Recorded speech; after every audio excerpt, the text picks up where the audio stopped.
Hey guys, welcome to an interesting video on Wild Rift. Today we're back with another, I guess you could say it's a Senna commentary guide, but in reality it's really explaining the Senna brand bot lane, which I feel could be a meta, possibly could be a meta bot lane.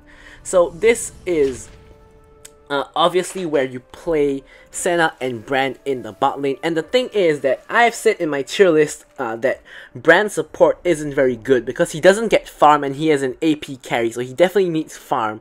So I thought of this strategy where Brand plays support and farms, and Senna plays ADC and doesn't farm. So essentially it's fasting Senna with Brand.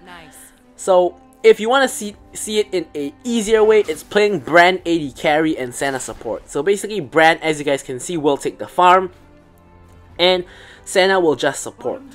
So there's a couple of reasons why this is good, because Brand, as we know, of course needs farm for his items. So this gives him the necessary farm. And at the same time, Brand is very immobile and has very little safety tools, whereas Senna, well, she doesn't have a lot of safety tools herself, can provide Brand with heals, with a root on her second skill for people coming in to gank or like people who are just getting too close. And you can also provide safety with your E. Now you can use your E to avoid things like Zed's Death Mark or Twisted Fate's stun card, because they cannot target you when you're in the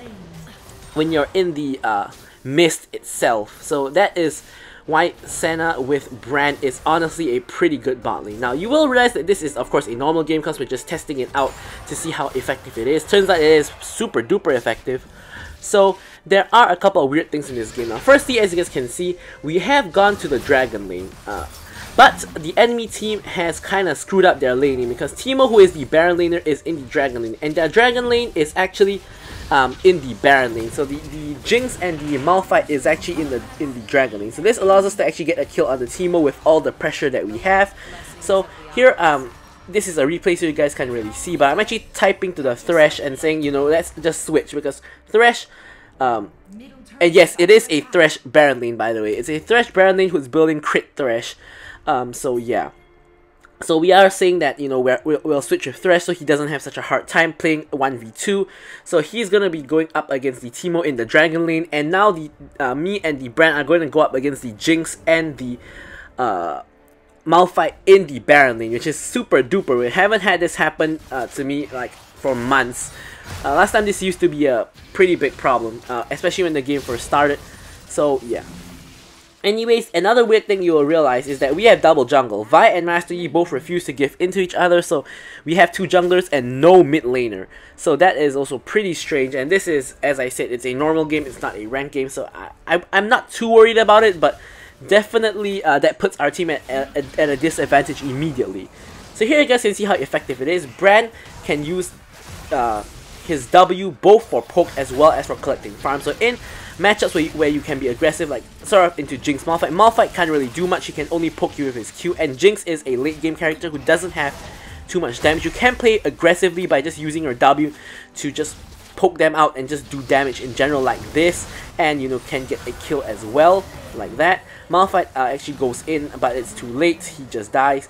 So we can play super duper aggressive like that, but if you're in another kind of matchup where you want to play defensive, for example, if you're into like a Draven lane where you don't necessarily want to walk up and fight him 2v2, you can also just sit back and Brand can just use his W to just farm. Much like how Galio can use his Q to just farm when he is playing with a fasting Senna. So I do believe that Brand+Senna bot lane is going to be very potent, and I'm definitely going to try this out in ranked sooner or later.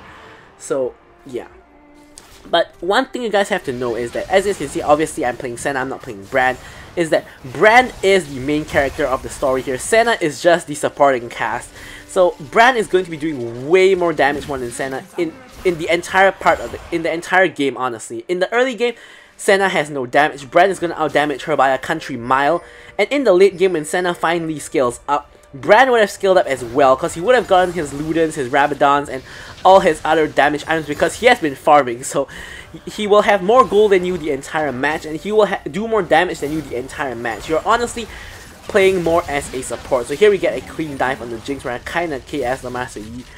So playing as a Senna, you are the supporting character. Of course, when you get to later on in the game, you do provide a lot to your team in terms of, you know, utility and damage. But Brand will be like pretty much doing better than you the entire game, because even when you get to the late game, he has amazing team fight with his ultimate and his W, and you know, in general, he's just gonna be doing better than you the entire game. The only way is that he does worse than you is if the enemy targets him and not you, and he dies to like ganks, or just in general in team fights he gets targeted first. For example, here he's being targeted by Yasuo and Yasuo kills him and I survive, so that's the only way you'll be so-called doing better than him. But other than that, throughout the entire match, Brand will generally do better than you in terms of damage, at least. In terms of death, both Senna and Brand are just equally immobile, so that could be a major weakness of the bot lane, of this bot lane combo, which I do acknowledge that.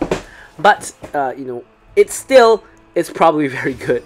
So yeah, so as you guys can see, I've picked up my tier 2 boots, a black cleaver, as well as the glacial shard. Of course, I'm going for more of a utility build. Brand has already completed the Luden's Ecto and is building towards the Rabadon's Death Cap, which is going to be a major power spike for the Brand, of course. And as you can see, I'm farming my souls really quickly with the Brand farming. Of course, I am playing like the support Senna, so I am getting a lot of souls. So here, I see if I break it out, Brand actually rotates to help the Master Yi, but to me, I just want to take these free first tower, so I do that, and then we can rotate, you know, to help out. But Master Yi has already died, so we probably don't want to run in 1v3. Rengar, I have seen going towards the mid lane area, so now it's just a 2v2, so we can just camp in this tri-bush and then engage on them. So we are of course going for the Jinx like that. See, Brand's damage is incredible. We pick up the Jinx and get another soul for me. So this is honestly pretty easy, pretty simple. As you can see, we're already 0-4 and 0, and it's only like 7 minutes into the game, so we are doing very well, and the Brand is also doing incredibly well. Probably roughly the same score, just with 1 death instead. Yeah, 4-1 and 4. So yeah, as you can see, we're kind of carrying our team. The Thresh is 1 and 1, which is not too bad. The Vi is feeding, she's 0-3 and 0. The Master Yi is 0-1 and 1. So we are definitely the 2 people who are carrying the team at the moment. So we are actually gonna rotate for the dragon. It's pretty weird saying rotate for the dragon when you're on the bot lane. Because you know you're normally at the dragon, but in this game is kind of weird. So here I actually get how Teemo's flash. I'm so far ahead that Teemo is actually scared of a Senna at 7 minutes, where I have, you know, kind of not really scaled up yet. Here I actually ward the tri-bush and spot Rengar recalling. So this is essentially just a free dragon because the enemy smite is clearly in their base. Jinx tries to rocket the dragon, but after the rocket got nerfed, it's very hard to steal objectives with your rocket. So Rengar is of course going for Herald. And of course we know that, so we do have time to make it down there for the Herald fight. So Master Yi is already on the Herald by himself. I tried to ult to shield him, but unfortunately it doesn't really work out. I get hit by the Malphite ultimate, but we managed to kill him. Senna manages to secure, and I have 4 souls on the ground, which I can quickly just pick up with my Q. And Yasuo here is heading over, and I try to root him, but he unfortunately stops in his tracks, so he kind of misses, but it doesn't really matter. We have what we're looking for. We have both Herald and Dragon, and as well as picking up you know, a few extra kills and assists along the way. So a problem that Brand does have is that he is very mana hungry, so sometimes after laning for a while he does need to recall, but I don't really think it's worth it to pick up like a tier item, because it just puts Brand behind in terms of building his damage items. But I do think he needs to run mana flow ban in order to actually keep up with his mana, because his mana just runs out very quickly. So yeah, so we have already picked up the bot lane tower, of course, just now, the first tower of the game. So we're gonna just push mid, and we're just gonna force down the mid. So here the enemy bot lane actually rotates, which is pretty intelligent of them. Unfortunately, they do deliver the root into their entire team, so Brand can just wreak havoc with his ultimate. And this is the thing, is that against uncoordinated teams, Brand's ultimate is just really good, because if they don't know what they're doing, or if they're not coordinated, they will just get destroyed by Brand's ultimate, and we get out an early surrender vote from the enemy team, just off how good Brand and Senna really is. So I mean, couldn't be anyone else from the team that caused them to surrender. Just look at our other 3 teammates. So as usual, I'll leave you guys with the stats. So thank you guys for watching the video, and goodbye.